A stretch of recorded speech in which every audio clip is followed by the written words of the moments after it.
Hello, and welcome to the latest episode of The Invisible Men. My name is Ian Rowe, Senior Fellow at the American Enterprise Institute, and also the founder and CEO of Vertex Partnership Academies, a virtues-based international baccalaureate public charter high school in the Bronx. I'm Nique Faziours, a member of the Leadership Network at AEI and an adjunct professor at both Rice Business School and WashU Olin Business School. And I have the great privilege of introducing one of my dearest brothers. The three of us met at Harvard Business School in 1991. And that gentleman, other than Ian, who you know well, is Gervase Warner. Gervase was a graduate of the University of Pennsylvania, got a couple of engineering degrees. We met at HBS. In his second year, I remember well, he was received honors. And, Gervase had a very specific goal of joining McKinsey & Company and achieving some success there. Well, he achieved a lot of success there, reaching the level of partner at McKinsey. And then decided to, as many people do, leave consulting and become a business leader, and reached really the highest levels in the area of business leadership, becoming the president and group CEO of Massy Holding Ltd, one of the largest investment holding companies in the Caribbean. And it's our unique privilege that our brother has recently retired from that role. So not only are we going to talk good old-fashioned Invisible Men talk, we're going to talk about the transition, what that transition is like from being the big boss of a very sophisticated company for a long time and transitioning into other roles. And I might add one more point before we open it up to Gervase. Gervase was one of the core members also in the creation of the Invisible Men documentary. If you have a chance to see the original documentary, you will see a handsome, young Gervase sitting in the audience, supporting the effort. So, Gervase, welcome, my brother. Welcome. Oh, man, thank you. Oh, gosh, Ian, it's wonderful to be with you all again. Another one of these sessions. Hope that we can share some messages and lessons here for young Daryl. Yeah. Wait, why is Nique the only one not wearing glasses? Well, I could take mine off too. I was just, trying to be polite. I had cataract surgery last year. I could lose my glasses. So Gervase, let's start, because we've got a lot of new audience members from several seasons ago when you were one of our early guests. Tell us about young Gervase growing up in Trinidad. Tell us about the people that had the greatest impact on your life, and talk to us about when race became a thing that you realized was important to a lot of people. Yeah, that's an interesting question. I mean, young Gervase was a fairly carefree young fella, and he used to run around the neighborhood and play sword fighting with bamboo sticks and cricket with a tennis ball in our driveway. And I had two brothers, a lot of other kids in my neighborhood, and fortunately back then in Trinidad, crime was not the way it was like it is now, and we could roam the hills in the back of St. Anne's. I grew up in a neighborhood called St. Anne's, and we were mountains in the back. And after doing chores in the morning, we would just leave, and we'd say, "Okay, bye, Mom," and we'd come back 6 o'clock in the evening before it got dark, and we'd be at somebody else's house. So young Gervase was carefree and happy. I was a joker, a prankster. Race, I think I got introduced to race fairly early, and realized that it really did matter. Because, growing up in Trinidad, we're a really multiracial society. It's, 38% or 39% is of African descent, another 39% of East Indian. And then we have, French Creoles, which are people who European descent. We have Muslims, we've got people of Arab descent, we've got a nice Chinese, an Asian population with, best Chinese food on the planet is Trini Chinese food. So we are pretty multiracial, Okay, hold multicultural on, hold society. on. Jamaican Chinese. Oh, hold on, hold on, hold on, hold on. Wait a minute. Let's not get carried away now. All right.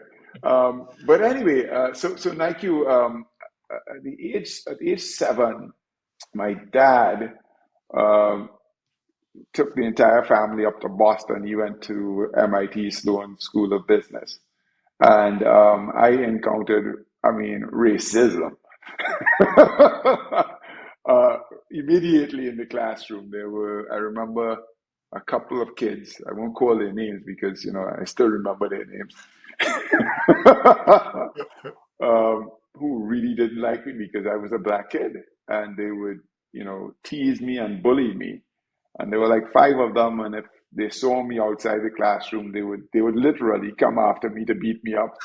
So I'd spend I'd spend time at recess and at lunch hanging out by the teachers to avoid them coming to beat me up. I remember I could defend myself against 3 of them, but 2 of them were just really, really, they were like 2 or 3 years older than me.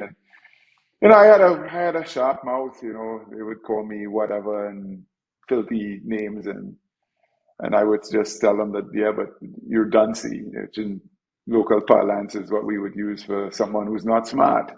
I said, I'm 7 and you're 9 years old. You're in the same class as me, and you're struggling.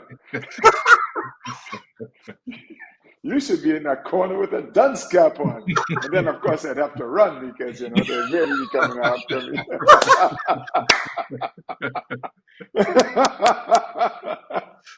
I got fast. I could really run quickly. I became a sprinter after that experience. But yeah, I would say that's when, I really, because I got a whiff of it, but that was when it was like, wow. And by the way, the good news of this story is that eventually I went home, I told my elder brother and sister, and back then my sister was a dominating and domineering force of a woman, young lady. And she and my brother, elder brother, and 2 of their white friends came to my classroom at lunchtime or break. And she stood up in front of this fella and said, if you mess with my brother, I'm going to take you on and you ain't going to like this. So she intimidated the crap out of him because no amount of complaining to the teacher and stuff worked. Right. But when my sister came down and she and her brother and 2 other kids from the bigger school, that's when they stopped. Wow. How much do you think it was having your father who had, clearly had just strong parenting, how much do you think that put you in a position that when you were receiving the bullying, you could actually say, no, I have characteristics that are better than you. Like, where did that come from? Your ability not to shrink in that moment. That's a great question, Ian. I have no idea. I just think that maybe probably even more so from my mother. My mother had real strength of character and what we call bad mind in our local speak. She just steel nerves and determination, and she didn't play underdog role at all. Just not a lady you could uh, get her to cow because you went to a better school or you had more money or you had a university degree or anything of the sort. She would stand up and to anyone toe to toe. So I think probably more from my mom. I have to just make one comment. I have the unique privilege of having met your mother and met Uh, Ian's mother, and I consider those both to be real privileges, and I can see them both literally as you reference her. Yes. I can yeah, absolutely. that's good. That's good. You. I remember when she came up to Boston. That's right. She'd Yeah. always ask me about you. That's generous. That's awesome. Brother, you mentioned crime and how things have changed in Trinidad since you were a young boy. And I can't help but think about what's happened in El Salvador and, the incredible transformation of that country by almost every measure, based largely and centered around a commitment to stamp out crime and criminals. Love to hear your thoughts on what's happened in El Salvador and just get your brainstorm perspective on, could it be done in Trinidad? Yeah, so I think politically it would be very difficult, given the British parliamentarian system that we have, to have one person with a vision that is so, I think, distinct and non-traditional. I mean, this is really breaking with all forms of political past. Um, in our system, you don't vote for a president and then fill up your parliamentary seats. It's a parliamentary system. That means you come from a particular party. And anyway, so I'm not sure that it could happen in our political system, but we have seen when there's improvement in crime in Trinidad in terms of the reduction of crime statistics, and it comes with strong policing. We have a police force that is crippled by a governance system which we inherited as part of the colonial system, right? Where we have these, what are they called again now? I'll remember the word in a moment. But basically, the organization itself doesn't have the ability to discipline people. They must go to a committee that is like a government created entity. Now, that existed in the colonial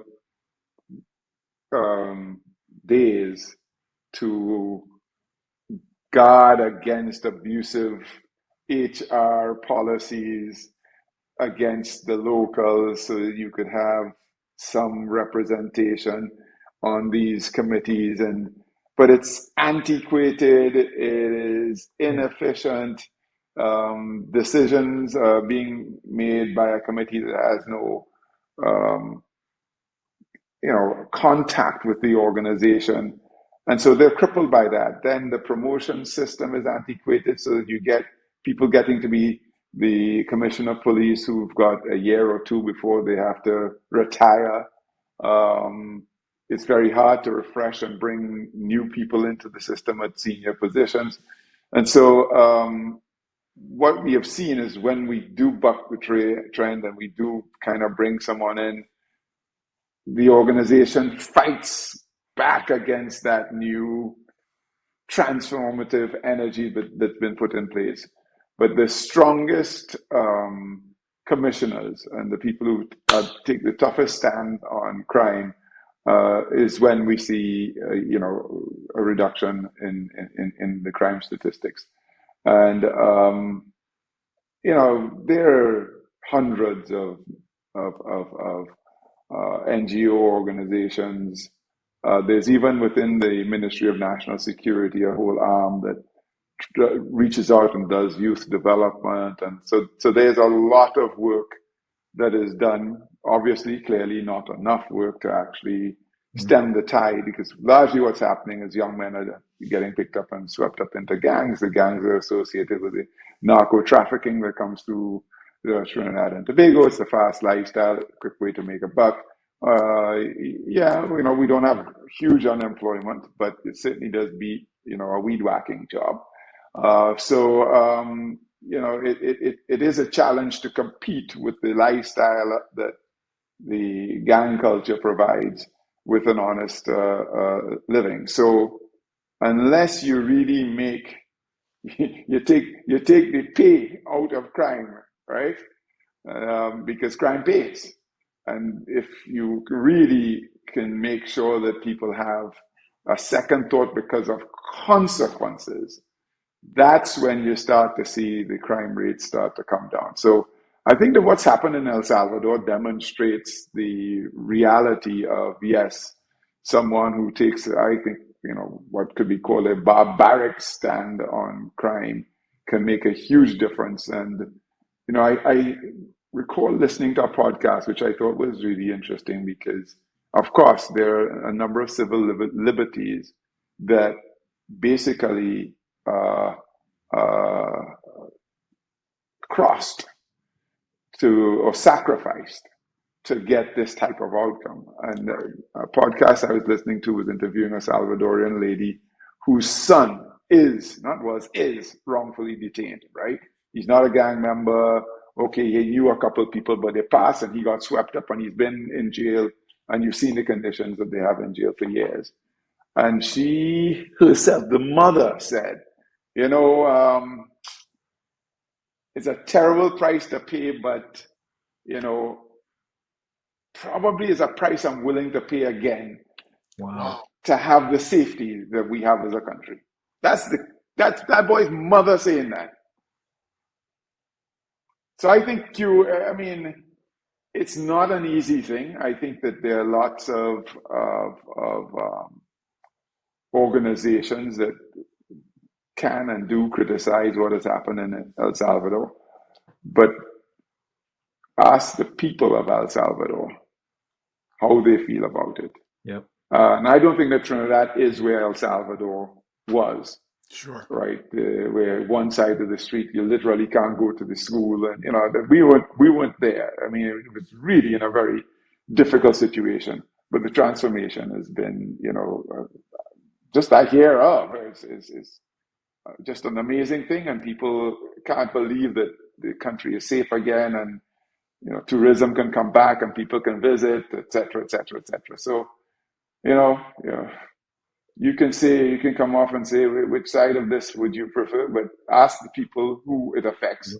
And, we can stand from the outside and pontificate if we like, but the Salvadoran people keep voting for him and keep voting for more of that.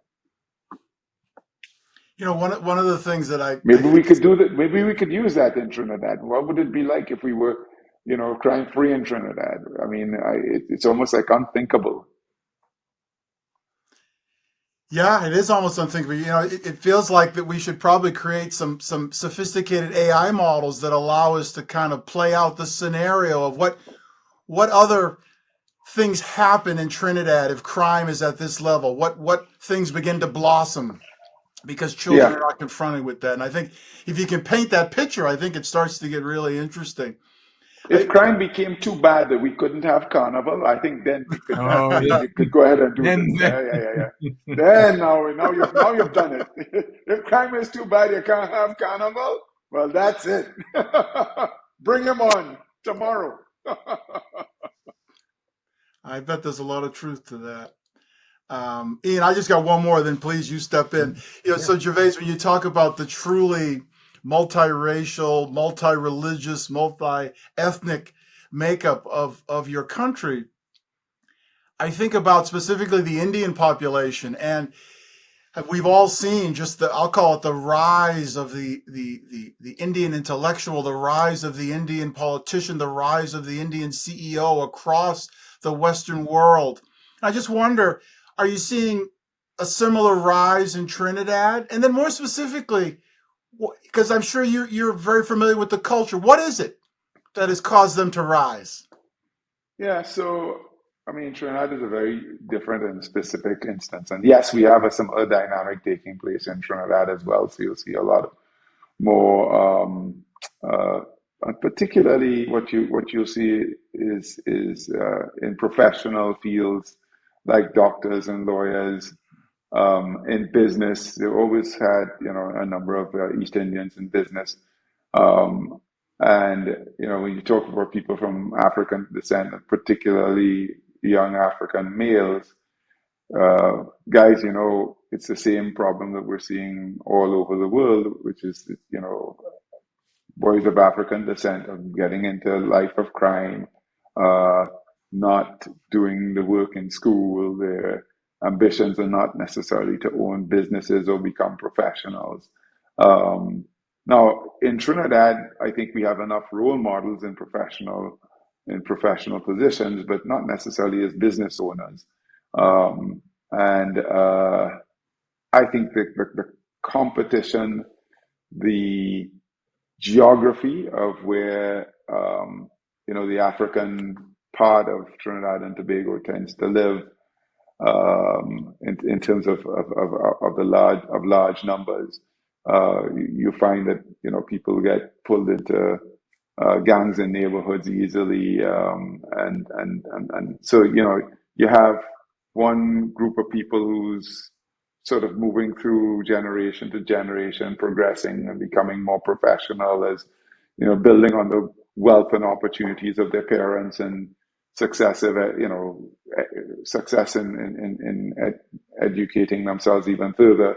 And then in our African descent population, yeah, you still have some of that taking place, but you have large numbers actually, dying earlier, doing less, and some getting some escape and respite from sport and other activities like that. But and that kind of, you have curves crossing and going in different directions, leads to very different outcomes in our society today. Yeah. Well, Gervase, one of the reasons we were so excited to have you on is that you've had just these extraordinary experiences growing up in Trinidad, United States, all over the Caribbean, and you reached the highest levels. Certainly in Massy, like you said, one of the largest companies. But now you're on the other side, and you've done something that not very many people have had an opportunity to do, which is to take a period of time to exit your comfort zone, to go to a whole different country, to, as Samuel Jackson did in Pulp Fiction, to walk the earth.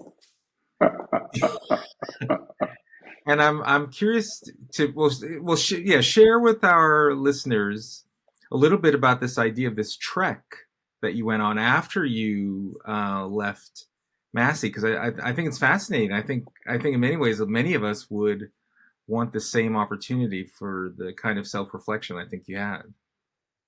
Guys, after HBS, I was just trying to think of whether I had started this journey while I was still I think it's after I left HBS and we came back to live in New Jersey. My wife and I did this program called the Landmark Forum, and Oh yeah. helped us in our marriage. And I have been pursuing personal transformation and leadership development. I've had a coach in my life for, I think, since 1995, kind of thing. And this taking this opportunity to spend 32 days walking across Spain on my own. Of course, you meet people, but I didn't go with a group of people or somebody else. Was just part of this journey for me in life to become more spiritually aware, more awakened, to lower the temperature on upsets that I've had in my life, to seek deeper into my own inner being, and what do I want to do in retirement? What do I want the rest of my life to be being used for? Where do I wish to be of service next? And so I had both the time now, because I had retired, and the inclination to take something on like this. It was the Archbishop of Port of Spain who introduced me to the idea, and he said he had done it and how much he got out of it. And I said, this sounds like something that's a great thing to do in retirement. Don't run off and go start some new version of yourself without really taking the opportunity to reflect about it. Because, being the CEO at Massy for 14 years, it was busy. Yeah, right. So why Spain? And did you really go by yourself? So no family, no, just So why Spain? And just talk a little bit more about the mechanics of this. Yeah. So the walk is called the Camino de Santiago, and it is a I guess, Roman Catholic traditional pilgrimage that has a number of different routes by which pilgrims would come to the cathedral in Santiago de Compostela in Spain.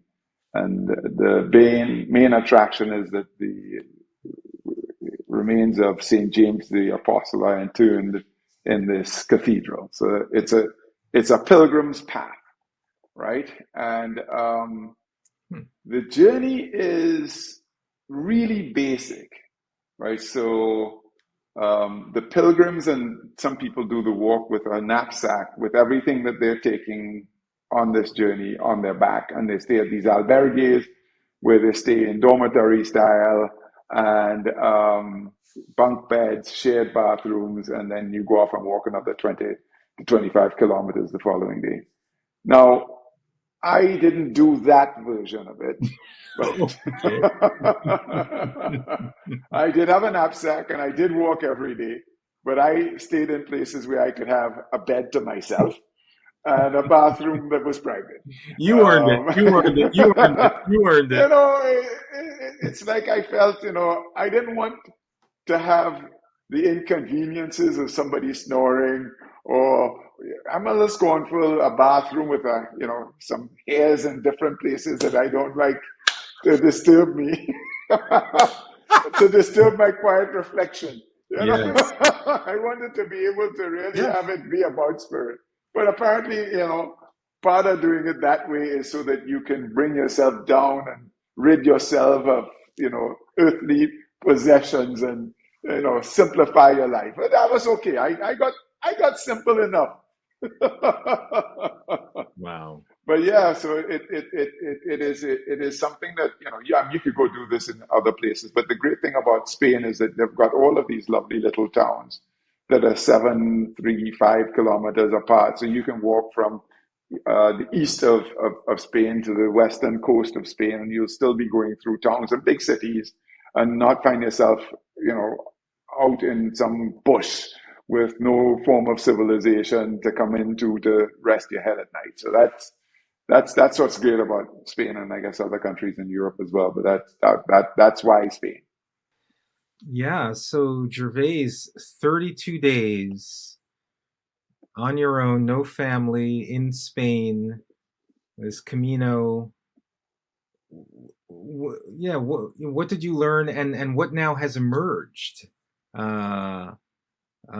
from this experience?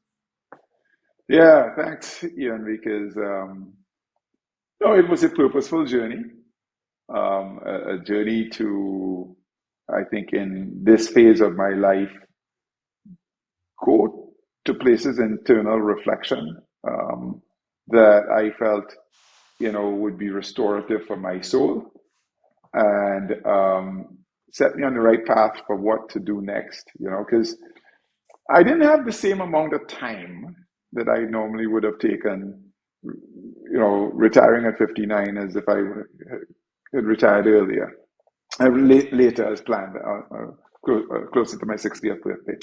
So the first thing I would say is that I'm just going to give you the kind of routine, okay? So every day you walk 20 to 25 miles. So I stay at, hostels, cottages that are run by families, big cities, I would say, in a hotel. But every morning you get up and you got to put your suitcase at the front desk by 8 a.m. And, when you get to your next hotel by 1 or 2 o'clock in the afternoon, your bag should arrive. So every day you're sleeping in a different bed, you're packing, unpacking. Now, it's a minimalist travel, right? So I am traveling with one of those small overnight bags that, if you're going to New York for 2 days, or in your case, if we're going to Boston for 2 days, it could slip in to the smallest commuter plane in the overhead compartment, not the big fat ones that have zips and no. So I have like a minimum set of, changes of clothes, etc., etc. So every 2 or 3 days you're washing. You're either washing by hand in a sink, or maybe you might come across a laundromat and you can use coins to get your laundry done. And in some of the nicest little cottages, the lady who's running the place will do your laundry for you. That's a big treat. Right. And so every day I would set off, I would say by 7. And it's still dark in Spain over this summer. Sun wasn't coming up until around 8:30 in the morning. So it's still kind of dark at 7:30 as you set out. Temperature was swinging between 40s to 70s. But there were mornings that were like 34 degrees, pretty damn cold. And there were days where it got up to 80 degrees. So a wide swing of temperature to like carry clothes to make sure that you're comfortable. Some days it rained, you walk in the rain. And what I would do is I would start off my day with playing some gospel music for like an hour. And as I walked, I would kind of just have that in me, and I'd be. And by the way, my mother passed in May of this year. So part of my journey was also kind of for my mom and connecting to her precious soul. And so, I would have kind of different forms of revelations or different experiences of things that had been upsetting to me that I'd be, having conversations with God about, right? Then for the next hour or so, I would read a book, audio book. And I'm going to give a plug for Jerry Colonna's Reboot. Check him out. Jerry's an ex private equity guy who became a coach, an executive coach. And this book, Reboot, is his life's journey of being a kid who grew up fairly humbly and struggling through, depression, being suicidal, doing well in school, getting into private equity and doing very well, but still not having a fulfilled life. And then what he was always good at was talking with people and being with people. And then he realized, well, that's his passion, and he's gone off to do this. Anyway, so he's written this book. And I mention it because the book talks about the need for more broken, open-hearted warriors, leaders who have a strong back, but a soft heart.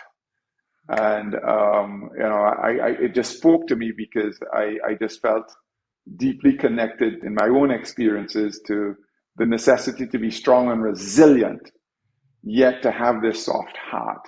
And the courage it takes to have a soft heart in this world, because some people mistake it for weakness, and that, you're there to be taken advantage of.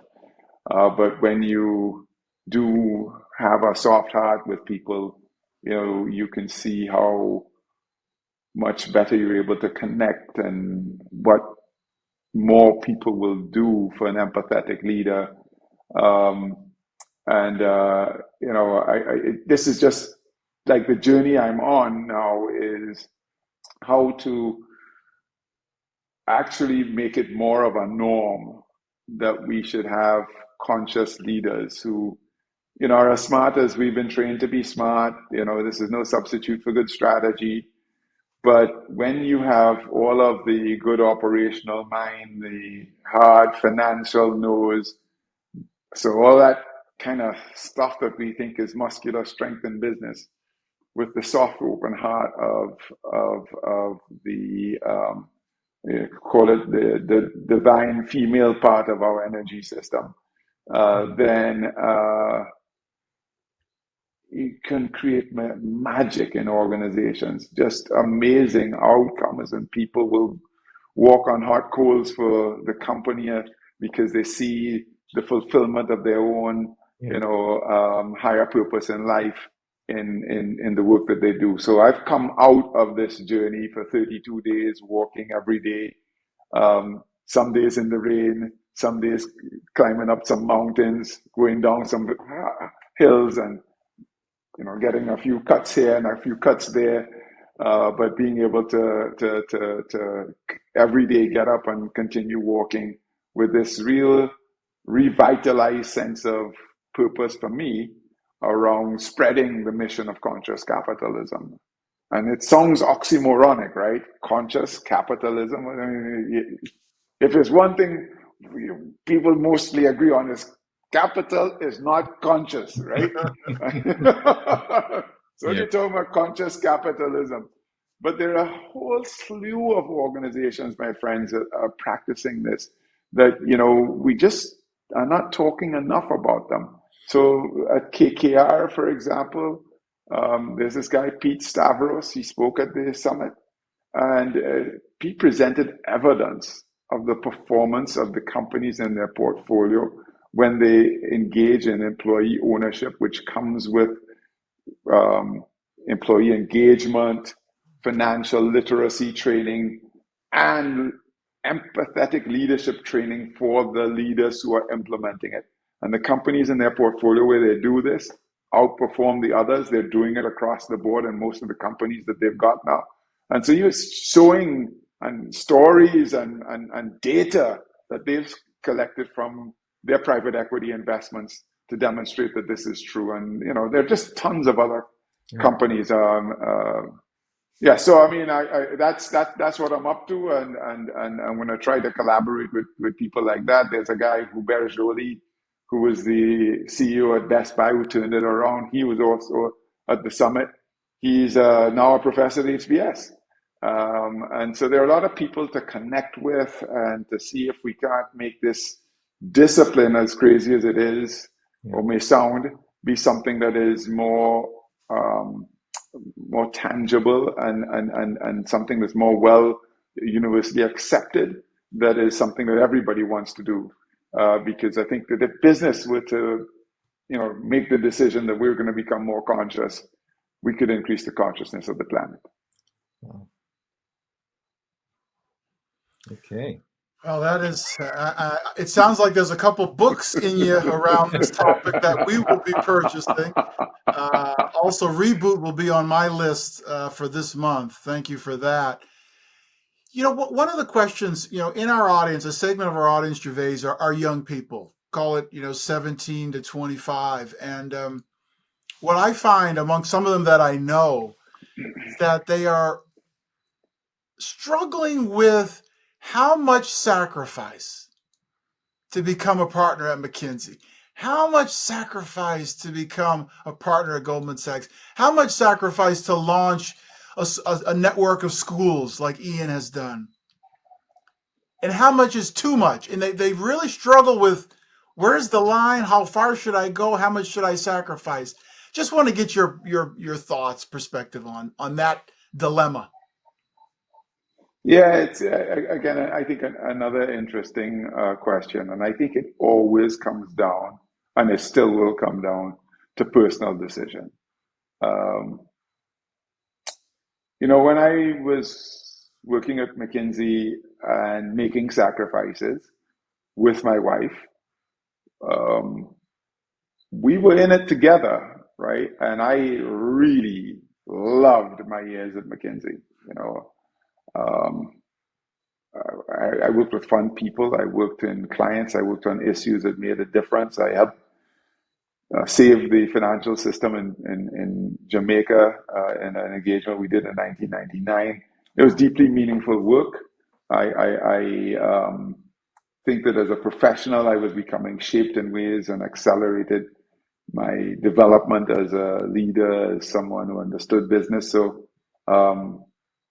yeah, the amount of travel and being available for my kids and to support my wife, when it became nah, I don't think this is good, I left McKinsey, right? I left McKinsey when my daughter turned 10, and I realized I had like 7 more years with her before she went off to university, and so I was like, no, I'm out, guys. See you later. And that's so I think it's deeply personal. If I think about, like you're saying, 16-year-old, my son is 26. So he went to university, he came back to Trinidad. But my son has a passion for cricket. Ian understands the game. Yes, I do. And my son, after working for 3 years, just quit his job to pursue professional cricket Wow. full time. Now, that's full of sacrifices because he doesn't have an income and he's got a car payment to make every month, but it's his passion, and so he can't do the kinds of things that he used to like to do. But what he's doing is waking up every morning and he's out to train, and he's with the national team training and trying to be selected to follow his heart's passion. So I think, back in 1991, 92, when we did the first Invisible Men, I remember my slint or slant, which was always passion. Follow your passion, right? So my advice to the 17-year-olds who are looking at what to do, you can't go wrong following your passion. I think if you start chasing being a partner at McKinsey or Goldman Sachs to earn a particular amount or to have a particular lifestyle or in pursuit of wealth, I think that you will find that to be a very unattractive proposition.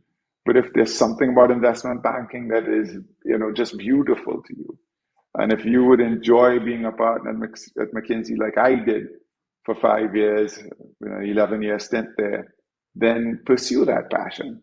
And I think all passions will have sacrifice, right? You're not going to be great at anything without putting in the work. And that work will come at the expense of something else that you like, right?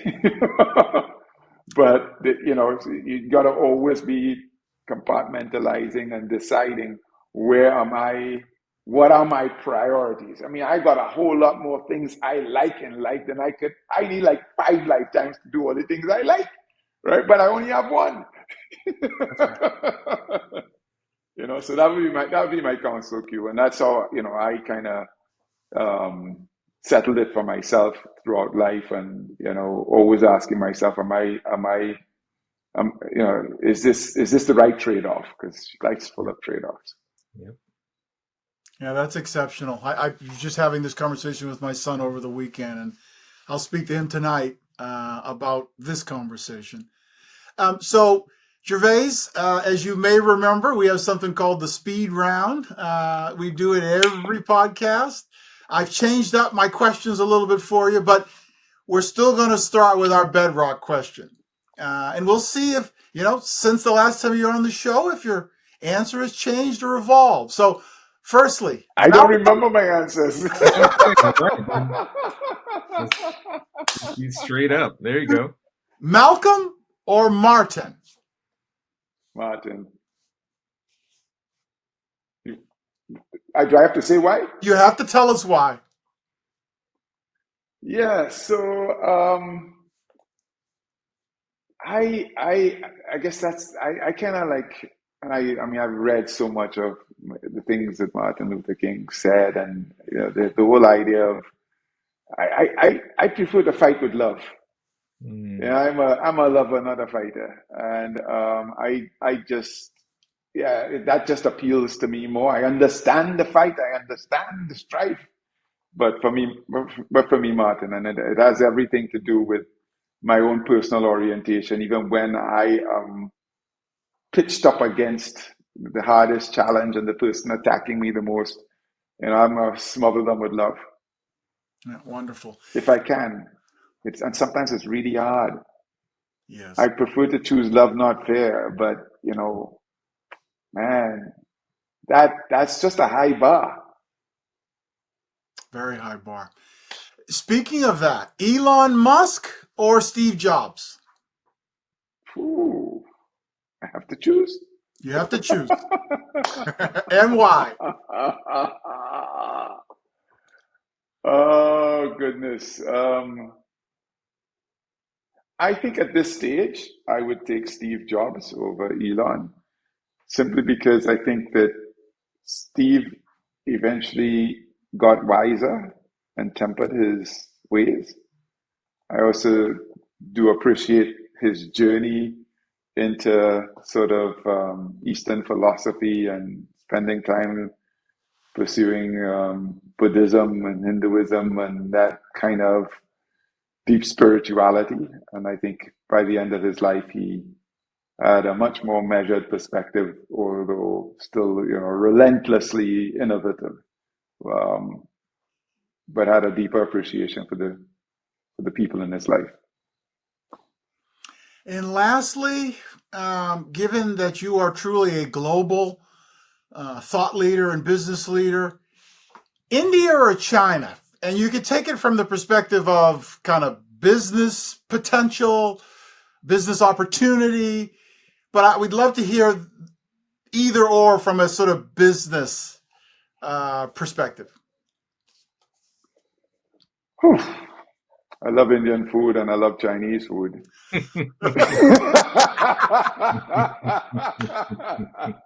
I was looking for a nice, simple way to decide that. Um, well, a few things. One is I think because I'm from Trinidad, have greater comfort in India than I do in China. I think I just have more appreciation about India than I do about China. China is a bigger mystery for me than India is. To be honest, I think that India, from its independence, was founded as a democracy, and there are lots of questions about how hard right is Modi going at this point in time, and you're starting to hear some complaints about discrimination against Muslims, and there are 200 million Muslims in India. So, that's a space to watch, if you like. But I do have, I think, a greater appreciation for the potential of India over China because of its democratic base, and I think even as you think of its own, the way it connects, I think you can see it. You started off talking about, the proliferation of Indian CEOs. The way that their talent exported, there was a more, I think, seamless integration into the Western world. So that's why I would take India. Very good. Thank you. I realize there are no right answers to these, but no. There's your answer, and that's the answer that matters. Yeah, So Gervase, yes. So we've come to the final question, and you are one of the few people who knows. But by the way, in that question you just asked, yes, how come Africa is not a choice? Well, first of all, it's a continent, right? You the entire continent versus India and China. Yes.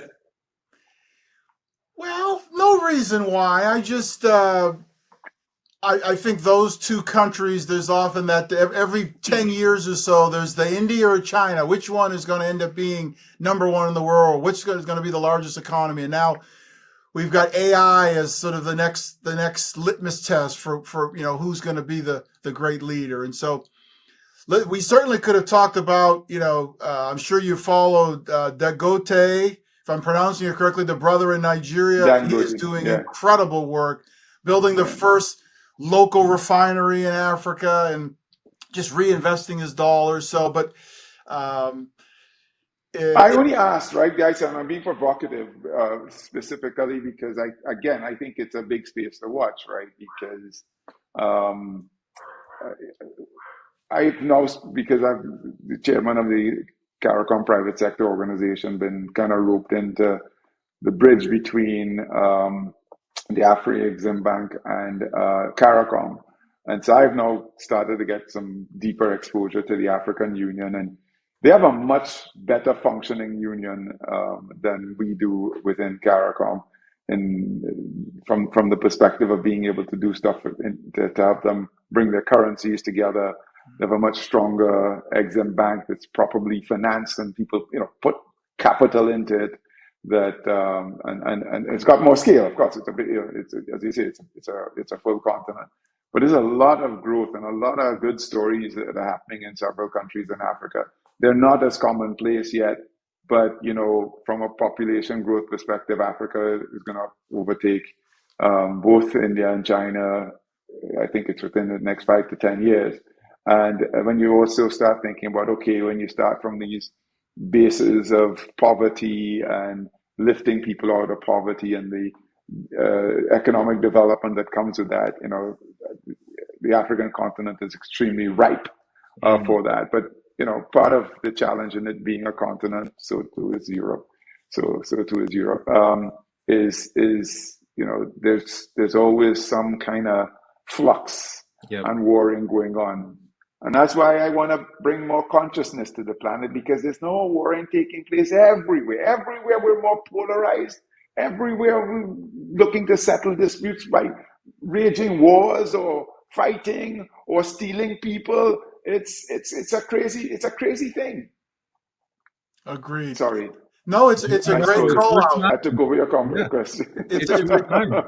It's a great call out, and I'll tell you, my brother, oftentimes I'll see an announcement about an African startup raising funds, and I'll be very honest with you and the audience. I immediately go to see if they are native Africans or transplanted, and consistently, it is Nigerian men and women and Rwandan men and women and Ethiopian men and women who are, building enterprises that are venture backed. And it fills me with a ton of pride because, when we were kids, those stories were few and far between. Yeah, couldn't find them. All right. Well, we may have, everything you're talking about is a different vision for the future, whether it's in Africa, in your own life, the self-reflection. And, we do end, you're one of the few people that knows when Nique and you, we worked on Invisible Men many years ago. It was really for the purpose of helping more young men here in the United States, 16-year-old black kids who would never hear stories like yours, Gervase, or stories of ours. And we created this character, Daryl, who lives in forgotten USA.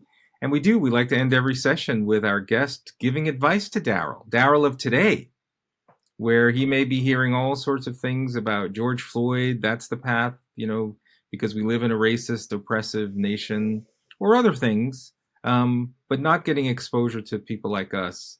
And so, what would you say to Daryl? What would the advice you give him for his life? Yeah, I would say, boy, Daryl, the world has changed since we last spoke. For the better. Yeah, for the better. And then there's some things that will make it a little bit more challenging, right? I think that the alternatives that someone like Daryl has for himself as a career and for life, there's so many more options than we would have had 30, 31 years ago. I think, again, my counsel, Daryl, is coming down to something very similar to what I would have said 30 years ago, which is following your passion and being clear about who you are and what's important to you. And I would add this time, doing the work that it takes to really be able to know yourself and know who that soul that occupies the body sack that you're wearing is, what that soul really cares about, what that soul wants to do in this finite life that it has on this planet. And then, Daryl, you got your kind of North Star. And just keep following that North Star throughout your entire life. You'll make mistakes for sure. You'll go off track. That's part of how your journey. But you'll always have that North Star to keep you going as a reference point to come back to be able to judge whether you're in the right place. And, if it walks like a duck, it quacks like a duck, and it looks like a duck, it's probably a duck. Well, that's true of if your experience in life isn't feeling right to you, it probably isn't right for you. And you go back to your North Star and, plot the next tack, where to move on to next. Yeah. And you just can't go wrong. And the friends you keep, the job you take, the woman you marry, the places you move to, you just won't go wrong once you kind of know where that North Star is for you. And that takes some work. And the good news is there are tons of coaches, Yeah. Churches, whatever. Just look up the Invisible Men. Find one of these great mentors, and I'm sure any of us would love to help you. That's for sure. That's true. 100%. Wow. Well, Gervase, you are as inspiring today as when we met you 31, 32 years ago. Man, amazing. 32 Amazing. years ago. Congratulations on everything, every arc of your life. And I just love this idea of the trek. I got to tell my wife, I got to leave for 32 days. Yeah, your kids might be too young to pull that off. I know, exactly. Exactly. Yes. I need a few more years with them, so then I can do my self-reflection. But no, it was amazing. It was the longest I've been away from my wife, since we started going out. Wow. Incredible. Well, yeah. I do want to say one thing with you two brothers on the episode, that the word brother for you two is really meaningful for me, because I told Ian this. He's very much a big brother to me. There's just a few years between us, but I always looked up to Ian because he was always hustling and always building. And Gervase, I always looked up to you. As a married man at Harvard Business School, MBA program, that was unique in the way you respected your wife and managed your business, and your sense of humor. Both of you are just, in the truest sense of the word, I'm just so proud to have you as brothers. Well, that goes always, both ways, always, my friend. And absolutely. Yes. I was so delighted to get the message from you. You wanted to do this again. Yeah. Well, we'll do it again. Anytime spent with the two of you is adds to my life. So it's amazing because I don't get to see you often enough, but anytime I do it's you are my brothers, and I love you both very dearly. And love you. As you said, Nique, earlier, I'm going to try to be a better friend in this next 30 than I was in the last 30. Wow. So see you guys. All right. Well, great seeing you.